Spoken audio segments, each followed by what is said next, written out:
મહાશિવરાત્રિના દિવસે વિશેષ પ્રકારે ભગવાન શિવની પૂજા કરવી જોઈએ, શિવનું આરાધન કરવું જોઈએ અને ઘરની અંદર પણ માટીમાંથી શિવલિંગ નિર્માણ કરી પાર્થેશ્વર મહાદેવની પૂજા કરવી જોઈએ અથવા આપના ઘરની અંદર નાનકડું શિવલિંગ છે, ચલિત શિવલિંગ, તેને પણ વિશેષ પ્રકારે આપ પૂજા કરી શકો છો.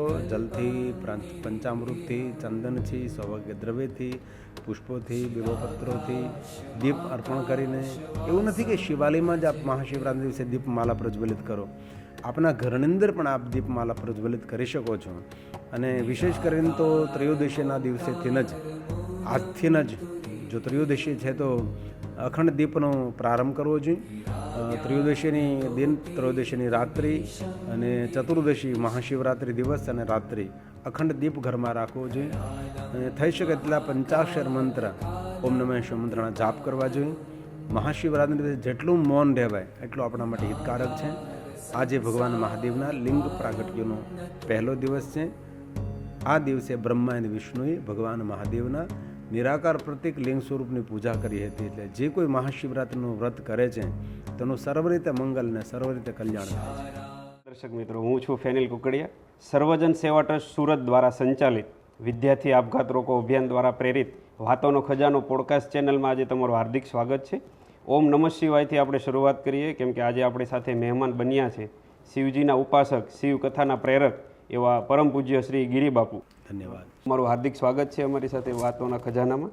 ધન્યવાદ. શરૂઆત કરીએ આપણે તમારું જન્મ સ્થળ અને તમારા ભણતર વિશે. કાઠિયાવાડ, અમરેલી જિલ્લો, સાવરકુંડલા તાલુકો, તેની બાજુમાં મોટા ઝંઝુડા ગામ છે. મોટા ઝંઝુડાથી 1 કિલોમીટર દૂર અમે જંગલમાં રહીએ છીએ. ત્યાં ભાડેશ્વર મહાદેવજીનું સુંદર શિવાલય છે. તે 1 લાખ બિલવૃક્ષનું અમે જંગલ એક નિર્માણ કરી રહ્યા છીએ અને ગુજરાતનું મોટામાં મોટું જ શિવાલય નિર્માણ કરી રહ્યા છીએ. ત્યાં અમારું જન્મસ્થાન છે. ખૂબ સરસ વાત. તો આપ પ્રકૃતિ સાથે પણ રહીને પણ આપ શિવજીની પૂજા કરતા જાઓ છો. તમારા ગામની ગમતી વાત, અને સાવરકુંડલા તો બહુ મોટો શહેર જેવું આમ વાત કરી શકાય એવું ગામડું છે, તો તેમની ગમતી વાત અમારા થકી પહોંચાડો. અમારા માટે તો જન્મભૂમિ જ સાવરકુંડલા અમારું મોટા ઝંઝુડા ગામ છે, ભાડેશ્વર. બાકી તો કર્મભૂમિ મતલબ કે પૂરા વિશ્વના બધા દેશોની અંદર લગભગ અમે પોણી ધરતી પર અમે ફરી રહ્યા છીએ શિવકથાના માધ્યમથી. અને દરેક જગ્યાએ નવી વાત હોય, નવા રીત રિવાજ હોય, ઘણું બધું હોય છે. પણ કાઠિયાવાડ તો કાઠિયાવાડ છે, આપ સૌ જાણો છો. કાઠિયાવાડની તોલે તો કોઈ પ્રાંતને લઈ જઈએ એ તો આપણે ન કહી શકીએ, પણ કાઠિયાવાડની એક અલગ મહેક છે. ત્યાંની રહેણી કહેણી, ત્યાંની ભોજન વ્યવસ્થા, આવકાર, ઘણું બધું આપણા સૌરાષ્ટ્ર અને કાઠિયાવાડની અંદર છે. અને દરેક પ્રાંતની અંદર અલગ અલગ રીત રિવાજ અને રહેણી કહેણી સૌની અલગ અલગ હોય છે. અત્યારે આપ શિવકથા લોકો સુધી પહોંચાડી રહ્યા છો, તો શિવકથાનું મહત્ત્વ અને આજના સમયમાં આ શિવકથા લોકો માટે કેટલી અગત્યની છે આપના થકી વાત. શિવ મહાપણ કથા આજથી 30 વર્ષ પહેલાં તો બહુ ઓછી થતી હતી. અમારે એક દયાગીરી બાપુ ગોસ્વામી છે સુરનગર ભાવનગરના, એ કથા કરતા હતા ને એમને મને પ્રેરણા આપી હતી. ત્યારબાદ હું હરિદ્વાર ઘણા સમય બધું ભણ્યો હતો. શ્રીમદ ભાગવત કથા, શ્રી ભગવાન રામચરિત કથા, ઘણી બધી કથાઓ થતી હતી. પણ શિવ મહાપુરાણ એટલું બધું લોકભોગ્ય નહીં બન્યું હતું, તો એક પ્રયાસ કર્યો, પણ તેની અંદર ભગવાન શિવજી ખૂબ સફળતા આપી. અને આપ સૌ જાણો છો તે રીતે ભગવાન મહાદેવ તો સર્વ દેવતાઓના ઈષ્ટ છે અને દરેક માણસ માત્ર માટે કલ્યાણકારી દેવતા ભગવાન શિવ છે. કોઈ પણ સંપ્રદાય, કોઈ પણ વિચારધારામાં આપ હો, પણ આપણું મૂળ તો ભગવાન શિવ છે. તેથી શિવ વગર આ જીવનું કલ્યાણ કરવું એ શક્ય નથી. તેથી શિવ મહાપણ કથાથી માણસને ઘણું બધું શિવ ભક્તિનું માર્ગદર્શન પ્રાપ્ત થાય છે. મેં આપની કથાને આપના થકી સાંભળ્યું હતું કે આપે પહેલી કથા શ્રી સ્વામિનારાયણ મંદિરમાં સંભળાવી હતી અને સ્વામિનારાયણ ભગવાનને અર્પણ કરી. મને દરેક સંપ્રદાયો પ્રત્યે લાગણી છે, દરેક સંપ્રદાયોના આચાર્યો પ્રત્યે પણ લાગણી છે. પણ પહેલી કથા 1996 અને 26મી જાન્યુઆરી મારી કથાનો પહેલો દિવસ હતો. ભાવનગર, આનંદનગર, બાલકૃષ્ણ સ્વામી અને ગૌયા સ્વામીએ પહેલે શિવ મહાપણ કથાનું આયોજન કર્યું હતું. કારણ કે ફર્સ્ટ કથા ક્યાં કરવી, કોણ એ બીડું ઝડપે, એ બહુ મહત્ત્વનું હતું. એટલે મારી પહેલી કથા સ્વામિનારાયણ મંદિર ભાવનગર, આનંદનગરમાં હતી. અને તેથી ત્યારથી મને શિક્ષાપત્રી અમારા ગૌયા સ્વામી આપી હતી, હું સાથે રાખું છું. અને આમ તો દરેક સંપ્રદાયો પ્રત્યે મને ખૂબ આદર છે. વિશેષ કરીને અમારા સ્વામિનારાયણ સંપ્રદાયના સંતો સાથે મારી ઘણી મિત્રતા છે. એમના આચાર્યજી સાથે પણ ઘણી બધી સ્નેહ છે. અને હું તો દરેકને કહું છું કે દરેક સંપ્રદાયમાં બધું સારું જ હોય છે, પણ આપણે કઈ રીતે તેનું અનુસરણ કરીએ છીએ એના પર ખૂબ આધાર હોય છે. અને વિશેષ કરીને સ્વામિનારાયણ સંપ્રદાયના સંતોમાં આવકાર, વિવેક, સરળતા, પરોપકાર ભાવ, દરેક પ્રત્યે આદર આપવો, દરેક પ્રત્યે ભાવ રાખવો, એ વિશેષ ગુણ મેં જોયા છે. હજી સુધી સ્વામિનારાયણ સંપ્રદાયના સંતો લગભગ કોઈ જગ્યાએ કોઈને અડચણરૂપ બન્યા હોય એવું આપણે જોવા નથી મળ્યું. અને એ સંતો બહુ ભાવ અને લાગણીવાળા હોય છે. કોઈ પણ જગ્યાએ દેશ વિદેશમાં જઈ સ્વામિનારાયણ સંપ્રદાયના સંતો મળે એટલે એ ક્યાતાબાના છે એ અમે બહુ વિચારતા નથી, પણ બસ સ્વામિનારાયણ સંપ્રદાયના સંતો છે એ અમારા માટે પૂજનીય છે. અને દરેક પ્રત્યે મને સ્નેહ અને આદર છે. અને ભગવાન સ્વામિનારાયણ પ્રત્યે પણ આટલી જ ભક્તિ છે અને મહાદેવ માટે પણ સંપૂર્ણ ઉપાસના છે. આપના અનુભવો શિક્ષાપત્રી વાંચ્યા પછી અને આપની કોઈ ગમતી વાત જે આપણે ભક્તો સુધી પહોંચાડી શિક્ષાપત્રીને?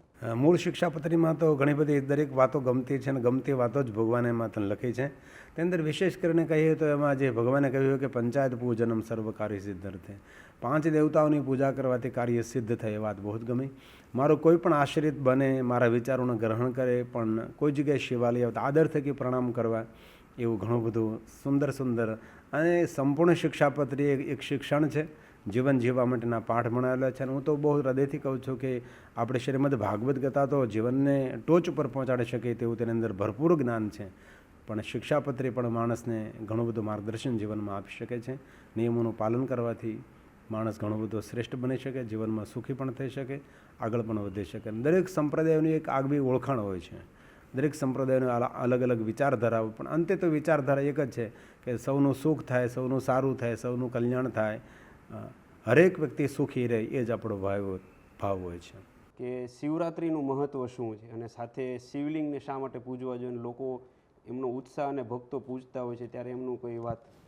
દરેક મનુષ્ય મહાશિવરાત્રિના દિવસે વિશેષ પ્રકારે ભગવાન શિવની પૂજા કરવી જોઈએ, શિવનું આરાધન કરવું જોઈએ. અને ઘરની અંદર પણ માટીમાંથી શિવલિંગ નિર્માણ કરી પાર્થેશ્વર મહાદેવની પૂજા કરવી જોઈએ. અથવા આપના ઘરની અંદર નાનકડું શિવલિંગ છે, ચલિત શિવલિંગ, તેને પણ વિશેષ પ્રકારે આપ પૂજા કરી શકો છો. જલથી, પંચામૃતથી, ચંદનથી, સૌભાગ્ય દ્રવ્યથી, પુષ્પોથી, બિલોપત્રોથી, દીપ અર્પણ કરીને. એવું નથી કે શિવાલયમાં જ આપ મહાશિવરાત્રિના દિવસે દીપમાલા પ્રજ્વલિત કરો, આપના ઘરની અંદર પણ આપ દીપમાલા પ્રજ્વલિત કરી શકો છો. અને વિશેષ કરીને તો ત્રયોદશીના દિવસેથી જ, આજથી જ, જો ત્રયોદશી છે તો અખંડ દીપનો પ્રારંભ કરવો જોઈએ. ત્રયોદશીની દિન, ત્રયોદશીની રાત્રિ અને ચતુર્દશી મહાશિવરાત્રિ દિવસ અને રાત્રિ અખંડ દીપ ઘરમાં રાખવો જોઈએ. અને થઈ શકે એટલા 50 મંત્ર, ઓમ નમઃ શિવાય મંત્રના જાપ કરવા જોઈએ. મહાશિવરાત્રિના દિવસે જેટલું મૌન રહેવાય એટલું આપણા માટે હિતકારક છે. આજે ભગવાન મહાદેવના લિંગ પ્રાગટ્યનો પહેલો દિવસ છે. આ દિવસે બ્રહ્મા અને વિષ્ણુએ ભગવાન મહાદેવના નિરાકાર પ્રતિક લિંગ સ્વરૂપની પૂજા કરી હતી. એટલે જે કોઈ મહાશિવરાત્રિનું વ્રત કરે છે તેનું સર્વ રીતે મંગલ અને સર્વ રીતે કલ્યાણ થાય છે. કે આજે આપણે વિદ્યાર્થીઓ માટે ચર્ચા કરવા જોડાય છે ત્યારે શિવજીનું મહત્ત્વ તમારા મતે યુવાનોના જીવનમાં શું હોવું જોઈએ? વિદ્યાર્થીઓ માટે તો બહુ જ હૃદયથી હું લાગણી અનુભવું છું. ઘણા વિદ્યાર્થી દીકરા દીકરીઓ મળવા માટે મને આવે છે અને હંમેશા એમને કહું કે ખૂબ બેટા મહેનત કરો, ખૂબ પુરુષાર્થ કરો. અત્યારની આપનો પુરુષાર્થ, અત્યારની આપણી મહેનત આ તમારા જીવનમાં રંગ લાવશે. અને આ કથાની અંદર પણ અમે લોકો વિદ્યાર્થીઓ માટે ઘણું બધું માર્ગદર્શન કરતા હોય છે. પણ વિદ્યાર્થીઓ માટે એક બહુ મહત્ત્વની વસ્તુ છે કે તેના માતા પિતાએ વિદ્યાર્થીઓ પ્રત્યે બહુ જાગૃત રહેવાની જરૂર છે. તમારા દીકરાને, તમારી દીકરીને જે વિષયમાં રસ નથી, પ્રીતિ નથી, એ વિષય તરફ એ દીકરા દીકરીઓને લઈને જવા જોઈએ. એમને કયા વિષયમાં રુચિ છે એની માનસિકતાને ઓળખવી જોઈએ. અને ક્યારેય વિદ્યાર્થી કોઈ પણ ક્ષેત્રની આગળ વધી રહ્યો છે ને ક્યારેય કોઈ અવરોધ વિરોધ આવે ને ક્યારેય કોઈ પછડાટ આવે તો જીવનમાં હતાશા, નિરાશા નહીં થવી જોઈએ. અનેક નિષ્ફળતા જીવનમાં કાંઈ ને કાંઈ શીખવી જાય છે, આપણને અનુભવનો ખજાનો આપી જાય છે. અને દુનિયામાં ઘણા બધા મોટા ટોપ ઉપર લોકો પહોંચેલા છે. એનું ભણતર ઘણીવાર અભ્યાસકાળની અંદર થોડું નબળું પણ રહ્યું છે. એવો અર્થ નથી કે તમે અભ્યાસમાં થોડા નબળા છો, આઈક્યુ થોડો નબળો છે તો આપ જીવનમાં કાંઈ નહીં કરી શકો. એવી હતાશા, નિરાશાનો અહેસાસ અને અનુભવ કરવાની જરૂર નથી. મારી વાત કરું તો હું જંગલમાં રહીને વગર લાઇટે ભણ્યો છું. એસએસસીમાં પણ મેં 2 વાર પરીક્ષા આપી છે અને 12માની તો મેં 5 વાર પરીક્ષા આપી છે. તો એનો અર્થ એવો થયો છે કે આપણે પરીક્ષામાં નાપાસ થયા તો હવે કાંઈ જીવનમાં કંઈ કરી નહીં શકીએ. ઘણા બધા બીજા દરવાજા, ઘણા બધા માર્ગો આપણા માટે હોય છે. આપણે ઘણા ક્ષેત્રોમાં આગળ વધી શકીએ છીએ. ભલે 12મું ધોરણ પાસ ન થઈ શક્યું, આ પાર ન કરી શક્યા, તો અમે લોકો સંસ્કૃત ભણ્યું અને વિશેષ પ્રકારે એક વિષય મેં અલગથી પકડી લીધો અને વિશેષ પ્રકાર હું ભણવા ગયો અને મેં 5 વર્ષ મહેનત કરી શિવ મહાપડ ગ્રંથની અંદર. તો શિવ મહાપડ ગ્રંથ આજે ઘણી બધી લોકપ્રિયતાના પ્રાપ્ત થયો છે. એટલી બધી ક્યાં પહેલાં શિવ મહાપડ કથાઓ થતી હતી. તો પ્રયાસથી શું ન થઈ શકે? હજારો કામ કરવાથી નિષ્ણાત ન થવાય, પણ એક કામ 1000 વાર કરવાથી જરૂર નિષ્ણાત બની શકાય છે. અને વિદ્યાર્થી ભાઈઓને અને વિદ્યાર્થી બહેનોને મારે હૃદયથી પ્રાર્થના, ક્યારેય કોઈ પણ પ્રકારે નિષ્ફળતા મળે તો હતાશ નિરાશ થવાની જરૂર નથી. દરેક મા બાપને પણ મારી હૃદયથી પ્રાર્થના છે કે તમારા બાળકોને હતાશ નિરાશ નહીં કરો, તમારા બાળકોને ઉત્સાહ આપો અને તમારા બાળકોને ખૂબ હિંમત આપો, તેને ખૂબ ખૂબ સાચો અને ખૂબ લાગણીને પ્રેમ આપો. આપણે પણ એની ઉંમર ન હોય તો આપણા જીવનમાં પણ ઘણી બધી પછડાટો આપણે ખાધી હોય છે. આપણા બાળકો હતાશ નિરાશ ન થાય એની ખૂબ કાળજી રાખજો અને તેને ખાણીપીણીમાં ખૂબ સાવધાન રાખજો. દરેક માતા પિતાને પણ દરેક બાળકો પ્રત્યે સાવધાન રહેવાની ખૂબ જરૂર છે. આજના યુવાનો પ્રેમ લગ્ન અથવા લગ્ન જીવન માટે શિવજીની આરાધના અને પૂજા કરે છે, તો એમનું ફળ કેવું હોય છે અને આપના અંતઃકરણથી અનુભવો કે યુવાનોને શું એ ભક્તિ કરવી જોઈએ? આમ તો શિવ મહાપડ ગ્રંથમાં કહ્યું છે કે અભાગ્યો લભતે હાર્યા, જે કુંવારો દીકરો હોય એ ભગવાન શિવની ઉપાસના કરે તો યોગ્ય કન્યા ભગવાન તેને આપે. વિષ્ણુ ભગવાને પણ દેવતાઓને આ વસ્તુ કહી હતી કે દેવતાઓ મહાદેવની જે ઉપાસના કરે છે એને સર્વગુણ સંપન્ન, મીઠી વાણી બોલનારી, તેને યોગ્ય ભાર્યા પ્રાપ્ત થાય, તેને યોગ્ય પત્ની પ્રાપ્ત થાય છે. જેવી રીતે દીકરીઓ યોગ્ય વર મેળવવા માટે અનેક પ્રકારના વ્રતો સાધના કરે છે, એવી રીતે દીકરાઓએ પણ કોઈ સાધના વ્રત ઉપાસના કરવી જોઈએ. અને ભગવાન શિવ તો એક એવા દેવ છે કે મહાદેવ પાસે કોઈ માગનાર ભૂલે. એટલે દરેક દીકરીઓ જે રીતે મહાદેવની ઉપાસના કરે છે એવી રીતે દીકરાઓએ પણ ભગવાન શિવજીની ઉપાસના કરવી જોઈએ. અને ભગવાન વિષ્ણુએ તો શિવપુરાણ ગ્રંથમાં દેવતાઓને વચન આપેલું છે કે જે કોઈ બાલ્યાવસ્થાથી મહાદેવની ઉપાસના કરે છે તેના જીવનમાં કોઈ વસ્તુની ખોટ નથી રહેતી અને કોઈ વસ્તુની ઓટ પણ નથી રહેતી. ઓટ મતલબ મળેલું જતું રહેવું, તેને ઓટ કહેવાય. ખોટ મતલબ નહીં મળવું. એટલે જે મહાદેવની સાધના કરે છે તેને સંપૂર્ણપણે ક્રમશઃ ભગવાન મહાદેવજી બહુ જ કૃપા કરે છે. એ મારો પણ પોતાનો અનુભવ છે અને વિષ્ણુ ભગવાનનું આ વાક્ય પણ છે. શિવ મહાપડ ગ્રંથમાં એક મોટી કથા છે અને ઘણીવાર મેં શિવકથામાં આ વાત પણ કહી પણ છે. તેથી દરેક માણસે દરેક મનની ઈચ્છા પૂર્ણ કરવા માટે, પોતાના કલ્યાણ માટે જરૂર વિશેષ પ્રકારે શિવ સાધના કરવી જોઈએ. પંચાક્ષર મંત્રનો જાપ કરવો જોઈએ. મહાદેવને ખૂબ પૂજ્યપણે માનવા જોઈએ. ભલે દરેક દેવતાઓની ઉપાસના કરો, દરેક સંપ્રદાયમાં આપ રહો. દરેક સંપ્રદાય શ્રેષ્ઠ છે, દરેક વિચારધારા શ્રેષ્ઠ છે, દરેક આચાર્ય પણ શ્રેષ્ઠ છે, દરેક દેવતાઓની પણ શ્રેષ્ઠતા છે.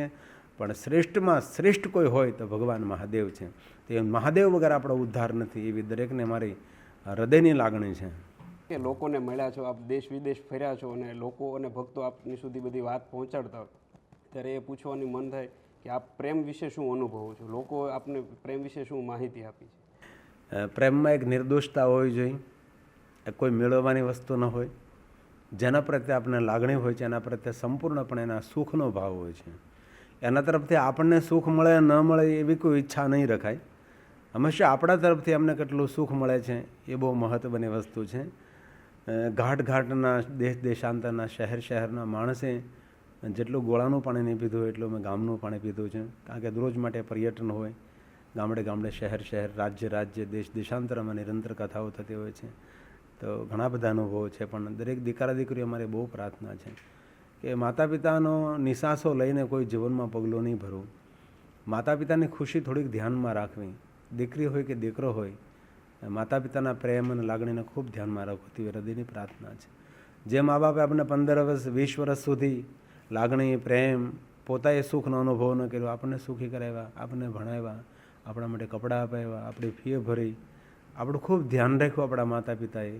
અને એ 20-25 વર્ષનો માતા પિતાનો પ્રેમ અને કોઈ 2-3 દિવસ આપણે પ્રેમ દેખાડે, 2-3 મહિના આપણને પ્રેમ દેખાડે, આપણા જીવનને આપણે જોખમમાં મૂકી દઈએ, એવું નહીં કરવું જોઈએ. માતા પિતા આપણાથી નારાજ થાય એવા પગલાં નહીં ભરવા જોઈએ. એવી મારી એક અંતરની લાગણી ખરી પછી આપને જે યોગ્ય લાગતું હોય આપ કરી શકો છો, પણ માતા પિતાની ખુશીમાં આપણે ખુશી હોવી જોઈએ. માતા પિતાએ પણ ખૂબ ધ્યાન રાખવાનું છે કે આપણો દીકરો દીકરી કોઈ જગ્યાએ અંગારમાં, કોઈ જગ્યાએ અગ્નિમાં આપણે ધકેલી તો નથી દેતા ને. કુટુંબ, પરિવાર, સમાજની બધી નીતિ નિયમોને ધ્યાનમાં રાખીને આપણે ઘણીવાર લજ્જાઓને ધ્યાનમાં રાખીને આપણા દીકરા દીકરીના જીવનને પણ આપણે ઘણીવાર ડામાડોળ કરી દેતા. એટલે બધા પાસાનું દીકરા દીકરીઓએ કે દરેક મા બાપે દરેકે ધ્યાન રાખવું જોઈએ કે આપણું ક્યાં સુખ સમાયેલું છે. સમાજ શું બોલે છે, સમાજ શું કહે છે, તેની સામે બહુ જોવાની જરૂર નથી. આપણે શું કરવું છે, આપણો દીકરો કેવી રીતે સુખી થશે, આપણી દીકરી કેવી રીતે સુખી થશે, એ વાતો પર ખૂબ દરેક મા બાપે પણ ધ્યાન રાખવું જોઈએ. સમાજ તો બોલતો રહેશે, સમાજ તો કહેતો રહેશે, એમાંથી આપણે કંઈ નાના નહીં થઈ જઈએ, આપણે કંઈ મોટા નહીં થઈ જઈએ. એટલે સમાજના જે નિયમો છે એનું જરૂર વિવેકપણે અનુસરણ કરવું જોઈએ, પણ આપણા સ્વના પણ સુખ અને શાંતિ માટે થોડો વિચાર કરવો જોઈએ. આપની કથામાંથી હું સાંભળ્યું કે લક્ષ્મી એટલે દીકરી અને વિષ્ણુ એટલે દીકરો, પણ આજના સમય પ્રમાણે કંઈક એકબીજાના મતભેદ અથવા પરિવારનું દબાણ, સમાજની કોઈ એવી વિચારધારાના લીધે આ બંને વ્યક્તિઓ એકબીજાના પરિવાર અને જીવન બગાડતા હોય છે અને અંતે આત્મહત્યા જેવા ઘટનાઓ બનતી હોય છે. ત્યારે આપ શું સંદેશો આપશો દીકરીને અને દીકરાને, બંને વ્યક્તિ? તમે દીકરીને જો સાચો પ્રેમ આપતા હશો તો આપણી દીકરી કોઈ જગ્યાએ ખોટી જગ્યાએ પ્રેમની શોધ કરવાની છે. દીકરીએ પણ ખૂબ ભણવું જોઈએ, પગભર થવું જોઈએ, આગળ વધવું જોઈએ. અને દાંપત્ય જીવનમાં પણ થોડી ઘણી અડચણ આવે તો બહુ હૃદયની લાગણીથી કહું છું, આત્મહત્યા કરવી તો નહીં જોઈએ, આત્મહત્યા કરવાનો વિચાર પણ નહીં કરવો જોઈએ. જીવન એકવાર જીવી લેવું જોઈએ. અને જીવન છે ભાઈ, ક્યારેક સુખ દુઃખ આવ્યા કરે, ક્યારે માન અપમાન થયા કરે. આપણે રોડ ઉપર ગાડી લઈને જતા હોય તો સ્પીડ બ્રેકર આવતા હોય છે, તો એમાં પણ બ્રેક મારવી પડતી હોય છે. તો જીવનમાં ક્યારેક થઈ શકે છે એવું, એમાં કોઈ ગભરાવાની જરૂર નથી. પણ દરેકને દાંપત્ય જીવન હોય કે કોઈ પણ જીવન હોય, આત્મહત્યા કરવાની જરૂર નથી. આત્મહત્યા જેવું કોઈ પાપ પણ નથી. આપણા શાસ્ત્રોનું જે માનનારા માણસો આપણે કે એમ કહ્યું ભાઈ, જે માણસ આત્મહત્યા કરવાનો વિચાર કરે તે પણ મહાપાપી છે. તેથી જિંદગી જીવી લેવાની છે, સરસ રીતે જીવવું જોઈએ. આત્મહત્યા કરવી તો નહીં, આત્મહત્યા કરવાનો વિચાર પણ ન કરવો. દીકરો હોય કે દીકરી હોય, આ દુનિયા દીકરાથી અને દીકરીઓથી ચાલે છે.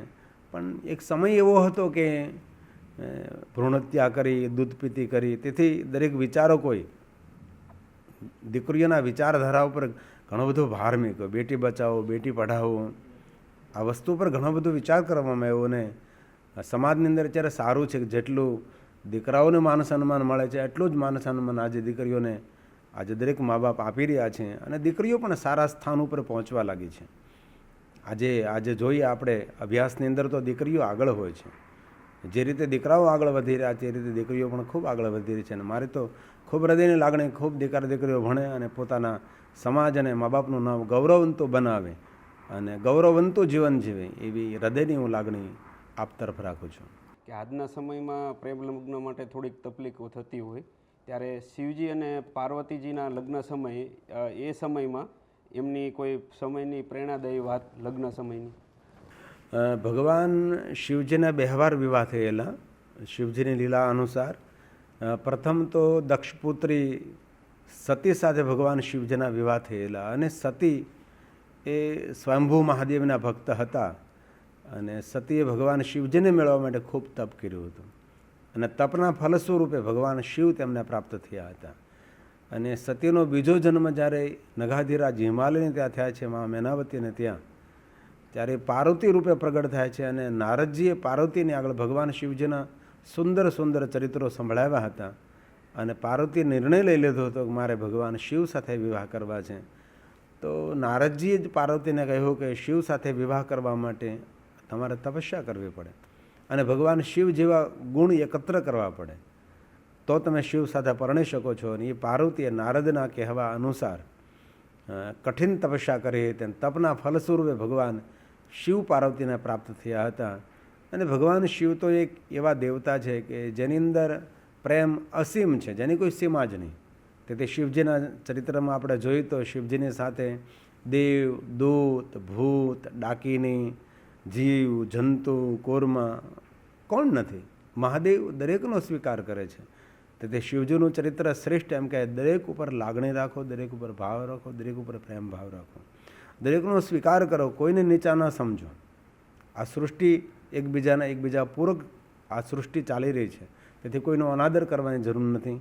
દરેકને સમજવાની જરૂર છે અને સ્વીકાર કરવાની જરૂર છે. તેથી મહાદેવે સર્પોનો સ્વીકાર કર્યો, મૂષકનો સ્વીકાર કર્યો, નંદીનો સ્વીકાર કર્યો, મયુરનો સ્વીકાર કર્યો, સિંહનો સ્વીકાર કર્યો. શિવની સૃષ્ટિ સ્વીકારવાની સૃષ્ટિ છે, અને સ્વીકારતા આવડી જાય અને શાંત રહેતા આવડી જાય તો ઘણું બધું જીવનમાં માણસ સુખની અનુભૂતિ કરી શકે છે. પરિવાર છૂટો પડી રહ્યો છે, તો ભેગો રાખવા માટે શું કરી શકાય? અને પરિવારમાં જેમ શિવજી ને પાર્વતીજી અને કાર્તિકેયજી અને ગણપતિજી હતા અને એમની પ્રદક્ષિણા કરી હતી, એમના કોઈ ગમતી વાત? ભગવાન શિવજીનો પરિવાર એટલે પારાવાર પ્રેમથી રચાયેલો એક પરિવાર છે. આજે ઘણા પરિવારની અંદર જોઈએ તો લોકો છૂટા પડતા એનું કારણ એક જ છે, વિચાર ભેદ. પરિવારમાં સૌના વિચારો એક સમાન ન હોય તો વિચાર ભેદ ન થવો જોઈએ, અને બધાએ ભેગા સમજી વિચારીને કોઈ વિચારનો નિર્ણય લઈ લેવો જોઈએ. પરિવાર વિખૂટા ન પડે, પરિવાર જુદા ન પડે તેની ખૂબ કાળજી રાખવી જોઈએ. થોડું ઘણું જતું કરવું જોઈએ, આંખાડા કાન કરવા જોઈએ, થોડું સહન કરવું જોઈએ, પણ પારાવારિક ખૂબ પ્રેમ અને લાગણી રહે, પારાવાર પ્રેમ રહે, એકબીજા પ્રત્યે આદર રહે, એકબીજા પ્રત્યે ભાવ રહે, એકબીજા પ્રત્યે સુખ આપવાનો આપણો એક અંદરનો ભાવ રહે તો એ પરિવાર સંગઠિત રહે છે. અને બહુ હૃદયની લાગણી સાથે આપને કહું છું કે પરિવાર જુદા ન પડે, વિખૂટા ન પડે. ભલે સમય સંજોગો ભાઈઓ વરી પરણે જાય, કુટુંબ થોડું મોટું થઈ જાય. મેં તો એવા કુટુંબો પણ જોયા છે કે એક પરિવારમાં 70-80 જણ એક રસોડે ભોજન કરે, એક સાથે રહે, મા બાપ પણ સાથે રહે, એમના દીકરાઓ સાથે રહે, એમના દીકરાઓ સાથે રહે. કેટલો બહોળો પરિવાર હોય છે, આટલું સુખ અને સમજદારીથી રહેતો હોય છે. આવા પરિવારો મેં જોયા છે કે એક રસોડે 150 વ્યક્તિ ભોજન કરે. આવા પરિવાર પણ મેં જોયા છે. અને એવા પણ પરિવારો જોયા છે કે એક બાળક હોય તો પણ પતિ પત્ની સાથે નથી રહેતા. તો વિચાર મતભેદ હોય છે, એના માટે ભેગા મળે અને વિચારીને કોઈ નિર્ણય લેવો જોઈએ. દુઃખમાં, ટેન્શનમાં, હતાશા, નિરાશામાં તણાવગ્રસ્ત માણસે જીવન ન જીવવું જોઈએ. નહીં ફાવતું હોય તો પછી એકબીજાએ સામસામે નિર્ણય લઈ અને છૂટા થઈ જવું જોઈએ. પણ સુખરૂપ દરેક માણસે જિંદગી જીવવી જોઈએ. બને એટલું સહન કરીને સાથે રહેવાનો પ્રયાસ કરવો જોઈએ. અને સંગઠિત પરિવાર એ હંમેશા ઘણું બધું જીવનમાં મેળવી શકે છે, ઘણું જીવનમાં સારું કરી શકે છે, સારા નિર્ણયો લઈ શકે છે. તેથી પરિવારે સંગઠિત રહેવું જોઈએ એવી એક ખૂબ આપ સૌને હૃદયની વિનંતી. દુઃખની સાથે પૂછતા અનુભવ થાય છે કે લોકો અને યુવાનો ખાસ કરીને શિવજીના નામે ગાંજાનું સેવન કરે છે, ત્યારે આપ યુવાનોને શું સંદેશો આપશો આપના મતે? ભગવાન મહાદેવનું ચરિત્ર એક દિવ્ય ચરિત્ર છે. ભગવાન મહાદેવના ભક્તોએ કોઈ પણ પ્રકારનું વ્યસન નહીં કરવું જોઈએ. ગાંજા ધતુરાની વાત તો દૂર રહે, પણ તમાકુ પણ નહીં ખાવી જોઈએ. અને હું તો બહુ આદરથી કહું છું કે ચા પણ નહીં પીવી જોઈએ, કોફી પણ નહીં પીવી જોઈએ. જે શરીરને જરૂર નથી એ શરીરમાં આપણે કોઈ પણ વસ્તુ ખાવી ન જોઈએ. અને મહાદેવના નામથી ગાંજા દ્વારા ભાંગ પીવાય તો શિવજીનો અનાદર છે. ભલે સાધુ સંત સંન્યાસી વૈરાગી ઔષધના સ્વરૂપે ગાંજો ધતુરો પીતા હોય, ચલમ પીતા હોય તો એમને પ્રણામ છે. આપણે એમને કાંઈ ન કહી શકીએ, કારણ કે એ લોકોની વિચારધારા એક અલગ હોય છે. આપણે સંસારી છીએ, આપણે ન કરી શકાય. અને ઘણા સંતો સાથે મારે ઘણો બધો સ્નેહ છે. મેં પૂછેલું છે એ લોકોને કે અમે અમુક સમય સુધી ગાંજો પીએ છીએ ને પછી તો અમે છોડી દેતા હોઈએ છીએ, અને અમારી મસ્તીમાં જીવનને લાવવા માટે અમે લોકો ગાંજો પીતા હોઈએ છીએ. હવે એમને સ્પષ્ટ કહ્યું કે સંસારીઓ માણવા માટે ગાંજો ચલમ એવું નહીં પીવું જોઈએ. અને ખરેખર મહાદેવની પરંપરા તો એટલી ઉજળી પરંપરા, એટલી શ્રેષ્ઠ પરંપરા, એટલી ગુણ અને સદગુણથી ભરેલી પરંપરા છે, એની આપણે કલ્પના પણ આપણે ન કરી શકીએ એવી શિવ પરંપરા છે. એટલે મહાદેવના ભક્તોને મારે હૃદયની વિનંતી કે તમારી જઠરાગ્નિને ખરાબ કરે એવું કોઈ પણ માદક દ્રવ્ય માનસિકતાને ખરાબ કરે, જેના ગુલામ બની જાય એવું કોઈ પણ માદક દ્રવ્ય આપણે લેવું ન જોઈએ. મહાદેવના શ્રેષ્ઠ ભક્ત એને કહેવાય છે જે વ્યસન મુક્ત હોય, માદક દ્રવ્યનું સેવન ન કરે. બસ એક જ આપણું વ્યસન હોવું જોઈએ, ભગવાન શિવનું ભજન અને મહાદેવનું દર્શન અને એમનું અર્ચન. શિવ પ્રત્યે આપણો અનહદ પ્રેમ એ જ આપણા જીવનનું શ્રેષ્ઠ વ્યસન હોવું જોઈએ. કોઈ પણ વધારાની વસ્તુ પેટમાં ન નખાય, શરીરને જે અનુકૂળ છે એ જ ભોજન કરાય. માણસે તંદુરસ્ત રહેવા માટે પોતાનો ડૉક્ટર પોતાએ બનવું પડે છે. ઋતુ અનુસાર ભોજન કરવું જોઈએ. પ્રાતકાલ, મધ્યાહન, સંધ્યાનું ભોજન કેવું હોવું જોઈએ. અત્યારે કેટલા આયુર્વેદિક ડૉક્ટરો છે, કેટલું બધું આજે સોશિયલ મીડિયાની અંદર આવી રહ્યો છે, તો એ પ્રમાણે આપણે ખાણીપીણી સુધારવી જોઈએ. કોઈ પણ સમયે કોઈ પણ વસ્તુ પેટમાં નાખવી ઝેર સમાન છે. તેથી જીવનનું પહેલું સુખ છે આપણું આરોગ્ય, આપણી તંદુરસ્તી. પરિવારમાં સામૂહિક આત્મહત્યા સમાજમાં અને યુવાનોમાં આત્મહત્યા વધી રહી છે, ત્યારે આપ શું સંદેશો આપશો?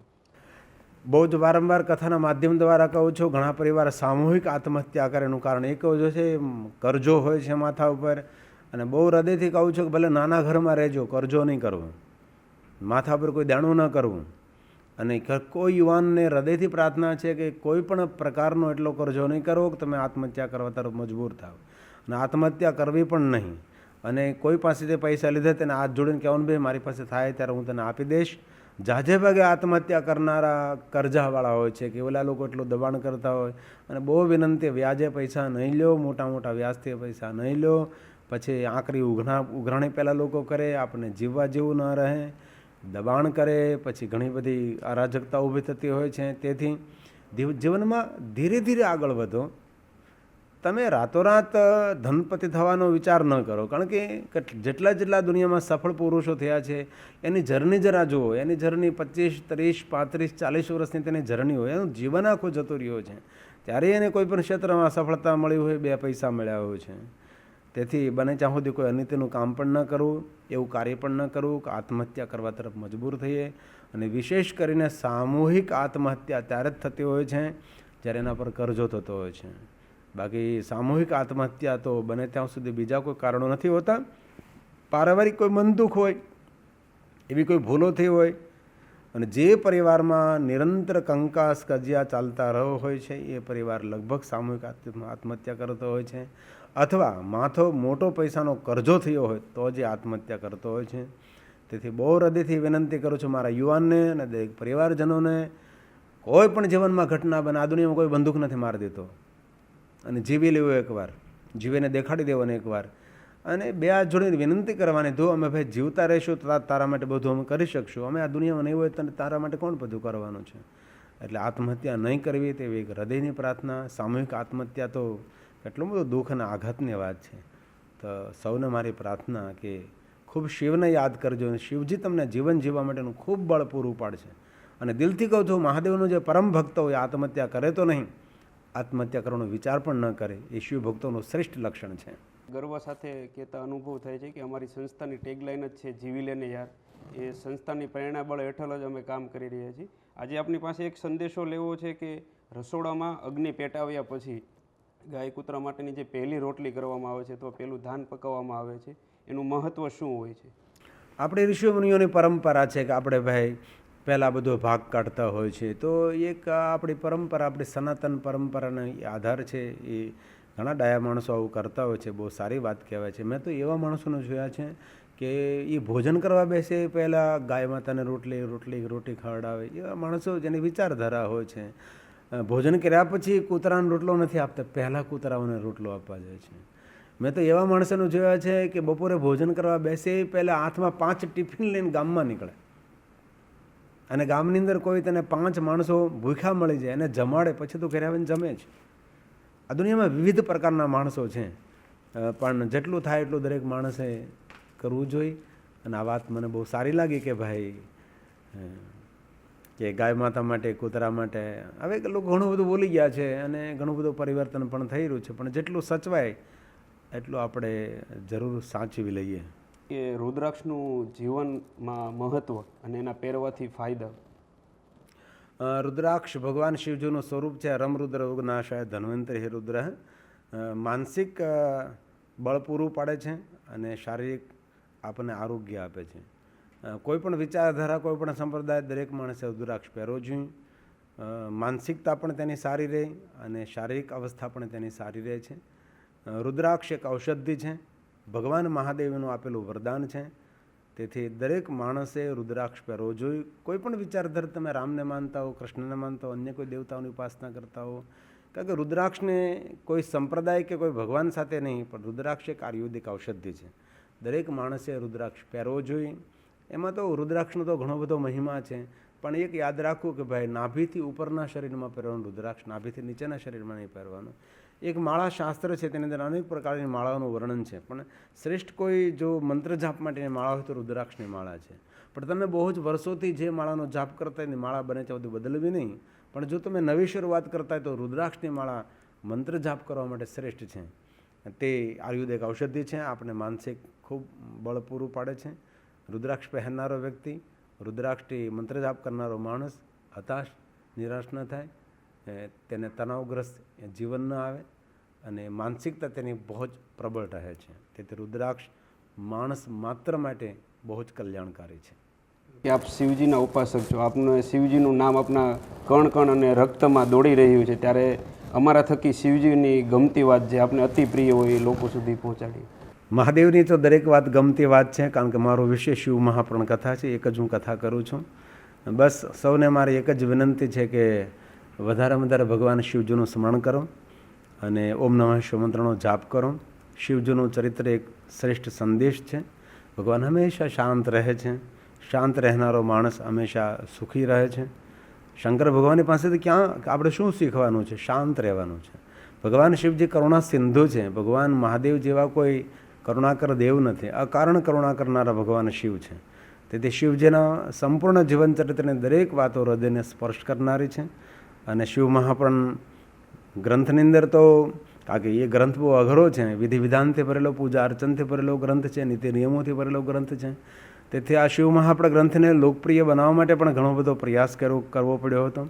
અને ત્યારે સમાજની અંદર શિવ મહાપુરાણ કથાઓનો વ્યાપ વધ્યો છે. એ ગૌરવની વાત છે. પણ શિવજીની તો દરેક વાત ગમતી છે.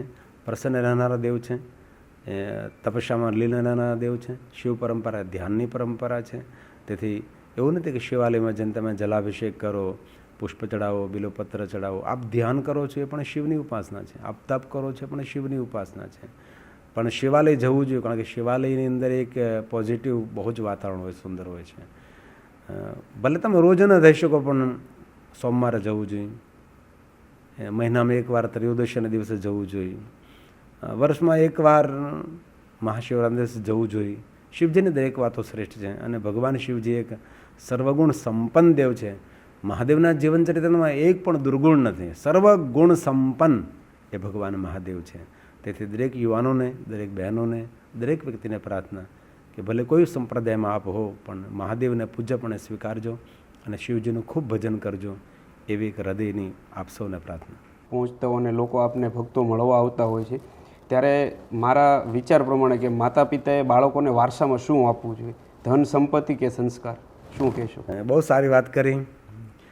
માતા પિતાએ બાળકો માટે બંને વ્યવસ્થા કરવી જોઈએ. પહેલી સંસ્કારની વ્યવસ્થા કરવી જોઈએ અને પછી સંપત્તિની વ્યવસ્થા કરવી જોઈએ. સંપત્તિ થોડી ઓછી હોય તો ચાલશે, બાકી સંસ્કાર થોડા ઓછા હોય તો નહીં ચાલે. તેથી પહેલાં તો સંસ્કાર સંપન્ન બાળકોને આપણે બનાવીએ, અને સંસ્કાર સંપન્ન બાળકો તો પછી કોઈ પણ જગ્યાએથી પોતાનું સ્થાન મેળવી લેશે. અને ત્યાર પછી થોડી વ્યવસ્થા કરી અને બાળકો માટે પણ થોડી આપણે સંપત્તિની વ્યવસ્થા કરવી જોઈએ. બાળકો માટે ન કરી શકો તો કોઈ વાંધો નહીં, પણ દરેક મા બાપને મારી હૃદયની પ્રાર્થના છે કે પોતાની વૃદ્ધાવસ્થા માટે જરૂર વ્યવસ્થા કરે. આજે મેં ઘણા બધા મા બાપોને ખૂબ રડતા જોયા છે કે છોકરાઓની લાગણીને વશ થઈ પોતાનું જે વૃદ્ધાવસ્થાનો ભાતું હોય એ છોકરાઓને આપી દેતા હોય છે, દીકરીઓને આપી દેતા હોય છે. તેથી દરેક માતા પિતાને મારી હૃદય પ્રાર્થના, વર્તમાન યુગની અંદર દીકરાઓ પર એટલો બધો ભરોસો નહીં રાખો, દીકરીઓ પર ભરોસો નહીં રાખો. વૃદ્ધાવસ્થા બહુ દુઃખદાયક હોય છે. એ કપરો સમય હોય છે, ત્યારે કોઈ આપણે સહાય કરનાર નથી હોતું. તમારી પાસે 2 પૈસા હશે તો તમે સુખ શાંતિથી જીવી શકશો. અત્યારે મેં ઘણા એવા કિસ્સાઓ જોયા છે. મેં વૃદ્ધાશ્રમોની મુલાકાતો બહુ લીધી છે. જેમની 3 દીકરીઓ છે, વિદેશમાં રહે છે, ફોલાઈને મા બાપ પાસેથી બધું લઈ લીધું, મીઠી મીઠી વાણી બોલીને. દીકરાઓ પણ એવા છે કે માતા પિતાની સાથે એવો સુંદર મધુર વ્યવહાર કરી, લાગણી પ્રગટ કરીને માતા પિતા પાસે બધું લઈ લેજો. અને જ્યારે માતા પિતા વૃદ્ધાશ્રમમાં હોય છે. તેથી દરેક મા બાપને મારી દિલથી પ્રાર્થના છે કે વૃદ્ધાવસ્થાને સુખી કરવા માટે તમારી પાસે 2 પૈસા હોવા બહુ જરૂરી છે. તેથી પહેલેથી થોડી બચત કરજો. તમારું પહેલાં તમે ધ્યાન રાખજો. દીકરાઓ એની રીતે પોતાનો માર્ગ કરી લેશે, દીકરીઓ પણ પોતાની રીતેનો માર્ગ કરી લેશે. પરંતુ તમારી વૃદ્ધાવસ્થા દુઃખદાયક ન બને એના માટે તમારી પાસે 2 પૈસા હોવા જરૂરી છે. બચત કરજો, થોડીમાં થોડું કરજો. 10 રૂપિયા કમાવો તો 10 પૈસા તો બચાવી શકો ને. 100 રૂપિયા કમાવો તો 10 રૂપિયા તો બચાવી શકો. અરે 100 રૂપિયામાંથી ભલે 1 રૂપિયો પણ બચત કરો. શા માટે? તમારી વૃદ્ધાવસ્થા માટે. કારણ કે વૃદ્ધાવસ્થાની અંદર બહુ દિવસો કપરા હોય છે. કારણ કે વૃદ્ધોની કહાની, વૃદ્ધોની કથાઓ મેં સાંભળી છે અને મેં બહુ વૃદ્ધાશ્રમો જોયા છે ભાઈ. તેથી દરેક માતા પિતાને મારી પ્રાર્થના કે દીકરીઓને લાગણીમાં આવીને, દીકરાઓની લાગણીમાં આવી અને તેની વાતમાં આવીને પોતાની વૃદ્ધાવસ્થાની મૂડી કોઈને ન આપો, એવી દિલથી પ્રાર્થના છે. ધોરણ 10 અને 12ની પરીક્ષાની તૈયારી થઈ રહી હોય છે, ત્યારે વિદ્યાર્થીઓ જે તૈયારી કરે છે તેમને શું સંદેશો આપશો અમારા થકી? સાચો અને શ્રેષ્ઠ વિદ્યાર્થી તેને કહેવાય છે જે પહેલેથી તૈયારી કરે. પરીક્ષા આવીને તમે તૈયારી કરવા બેસો એ યોગ્ય ન કહેવાય. પહેલેથી ટાઈમ ટેબલ કરો કે આટલા કલાક મારે ભણવાનું છે, આટલા કલાક મારે વાંચવાનું છે અને આઈકોને વધારો. ક્લાસમાં જ્યારે ટીચર આપને ભણાવતા ત્યારે સંપૂર્ણ તમારું ધ્યાન એમાં જ કેન્દ્રિત હોવું જોઈએ. અને હું હૃદયથી દિલ ઠોકીને કહું છું કે ક્લાસમાં જ્યારે શિક્ષક ભણાવે છે ત્યારે સંપૂર્ણ ચેતના તમે તેમાં સમર્પિત કરજો. ઘરે આવીને વાંચવું ન પડે, બીજી વાર ચોપડું જોવું ન પડે. અમે લોકો કોઈ પણ ચરિત્ર એકવાર વાંચી લઈ, એકવાર સાંભળી લઈ, ડિટ્ટો અમે કંઠસ્થ કરી લઈએ અને લોકોને કહી શકીએ છીએ અને સારી રીતે રસપ્રદ કહી શકીએ. તમારે લખવાનું છે, તમારે બોલવાનું જ નથી. અમે લોકો તો બોલીને રસપ્રદ લોકોને સમજાવવાનું છે. તો દરેક વિદ્યાર્થીઓએ પહેલેથી મહેનત કરવી જોઈએ. અત્યારે પણ ઉજાગરો ન થાય, તમારું આરોગ્ય બગડે નહીં, એ રીતે બહુ સાવધાનીપૂર્વક, માનસિકતા પણ સારી રહે અને તમારું શરીર પણ સારું રહે એવો પૌષ્ટિક આહાર લઈને અત્યારે શાંતિપૂર્વક 10મા ધોરણની પરીક્ષા, 12મા ધોરણની પરીક્ષા, દરેક વિદ્યાર્થી મનને શાંત રાખી જે રિઝલ્ટ આવે પણ બહુ ઉજાગરો કરવાની જરૂર નથી. કારણ કે ઉજાગરો કરવાથી એ વિચારો છે શાંત થઈ જાય, આપણે કાંઈ લખી ન શકીએ પછી અને ઘણું બધું આમ બેચેની જેવું લાગે. એટલે બહુ હૃદયની મારી પ્રાર્થના છે. અને જ્યાં સુધી પરીક્ષા ચાલે ત્યાં સુધી ભારેખમ ભોજન ન કરો, થોડું હળવું ભોજન કરો, સાત્વિક ભોજન કરો. વિદ્યાર્થી કેવું ભોજન કરવું જોઈએ એ પણ સોશિયલ મીડિયામાં તમને આજે મળી જશે. તો દરેક મા બાપને પણ પ્રાર્થના, બહુ દબાવ ન કરે છોકરા છોકરીઓ ઉપર. દરેક વિદ્યાર્થીઓ શાંતિથી પોતાની પરીક્ષા આપે અને ક્યારેય આગલું પેપર કોઈ નબળું ગયું તો કોઈ વાંધો નહીં. હવે આ દુનિયામાં ઘણા બધા રસ્તાઓ છે આગળ વધવા માટે છે, એટલે એવું આળસુ થવાની પાછી જરૂર નથી. પણ પહેલેથી વિદ્યાર્થીઓ મહેનત કરવી જોઈએ. પરીક્ષા સમયે તમે મહેનત કરવા બેસી જાઓ તો એટલો બધો મજા નહીં આવે. પરીક્ષા સમયે શું કરવાનું હોય છે? આરામ કરવાનો હોય, થોડું નજર ફેરવાની હોય છે, થોડું ધ્યાન દોરવાનું હોય છે. બસ એટલું મને કંઠસ્થ છે, મને યાદ છે, ચિંતન મનન કરવાનું હોય છે. અને દરેક વિદ્યાર્થી ભાઈ બહેનો માટે દિલથી હું પ્રાર્થના કરું છું કે ભગવાન શિવજી ખૂબ તમને સફળતા આપે અને તમારું આરોગ્ય પણ રહે અને તમે પ્રસન્નતાપૂર્વક તમારી પરીક્ષા આપી શકો. અને આપણી પરીક્ષા આપણો ઉત્સવ હોવો જોઈએ. અને સુંદર કેટલો આનંદનો વિષય છે. આખું વર્ષ જે ભણ્યા છે એક દિવસ તેના માટે આપણે બધું લખવાનું છે. 1 વર્ષનું આપણે 3 કલાકમાં લખવાનું છે, જે સમય હોય પેપરનો તે પ્રમાણે. તો આપણી પરીક્ષા આપણો ઉત્સવ બને અને એવું જીવન જેવું કે જીવન પણ આપણો એક ઉત્સવ બને અને જીવન ઉત્સાહમાં આપણે જીવીએ. સુરતની માનવ સેવા મંદિરની આપને મુલાકાત લીધી હતી, જ્યાં કિશોરભાઈ ગજેરા, ભરતભાઈ માંગુકી અને વિઠ્ઠલભાઈ ગોળકિયા અને સાથે જ્યાં જયરામ ભગત સેવા આપી રહ્યા છે, જે પ્રભુજી તરીકે લોકો જ્યાં બિનવારસી લોકો હોય છે એમની સેવાઓ કરી રહ્યા છે, ત્યારના એ સંસ્થાનો આપનો અનુભવ? એ સંસ્થાનો મને એક સારો અનુભવ થયો. હું બહુ ખુશી વ્યક્ત કરું છું. આશીર્વાદ માનવ મંદિર, તેને પ્રભુજીનું નામ આપ્યું છે. એ સંસ્થા વિશેષ પ્રકાર તો કોઈ પાસે દાન માગવા જાતી નથી. જે બોર્ડમાં લખી નાખે છે એ કોઈને કોઈ જગ્યાએથી ભગવાન પ્રેરણા કરી અને એ પૂરું પડતા હોય છે. અને એવા માણસોને ત્યાં સેવા થાય છે કે અકલ્પનીય. તેથી બહુ ગદગદ ભાવથી હું બહુ ભાવ પ્રગટ કરું છું કે આવી સેવા કરવી માણસ માટે કપરી છે. તેથી આશીર્વાદ માનવ મંદિરની અંદર જેને જેને દાન કર્યું છે તેને પણ મારા પ્રણામ. જે ટ્રસ્ટી ભાઈઓ છે તેને પણ હૃદયથી મારા પ્રણામ. અને જે ભલે પગારથી કે કોઈ પણ રીતે જે એ લોકોની સેવા કરે છે પ્રભુજીઓની, જે શારીરિક માનસિક થોડા દિવ્યાંગ છે એમને જે સેવા કરે છે, ત્યાં રહીને એને જમાડે છે, ત્યાં ડૉક્ટરો છે, તો ખરેખર એને પણ મારા હૃદયથી પ્રણામ કરવા જોઈએ. કારણ કે ઘણીવાર પૈસા દેતા પણ કામ ન થતું હોય તો એ જે અહીંયા નોકરી કરે છે કર્મચારી તરીકે, તેને સેવા કરે છે, તેને રસોઈથી લઈને ડૉક્ટર સુધી સૌને ખૂબ હૃદયથી બિરદાવું છું. અને આશીર્વાદ મારો મંદિરની અંદર જેને જેને સહયોગ અને દાન આપ્યું છે અને જે એ સંસ્થા ચલાવી રહ્યા છે દરેક ટ્રસ્ટી ભાઈઓને ખૂબ હૃદયની લાગણી સાથે હું ખૂબ ધન્યવાદ આપું છું.